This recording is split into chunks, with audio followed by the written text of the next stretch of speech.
Lidis chika, may nasagap ako. At kalat na online at bulong-bulungan na sa online world that Don Bell signs off. Talaga ba? Ito ba'y totoo or fake news lamang?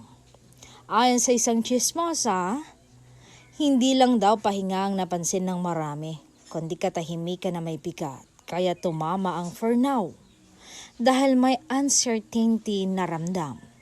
At dito mo makikita, not all poses are simple. Minsan may deeper reasons behind it. Kapag walang klaro, mas lalong napapaisip ang fans. Kaya ang tanong, break lang ba unti-unti ng paalam? At bagamat mag-on-screen partner daw sina Donnie at Belle, wala naman daw romantikong relasyon na namamagitan sa dalawa. Pero minsan na ring naintriga, nahiwalay na umano sila kahit wala naman silang inaamin tungkol sa kanilang ugnayan. Ano nga ba ang totoo? Sana soon ay masasagot ni na Donnie Pangilinan at Belle Mariano ang tungkol rito.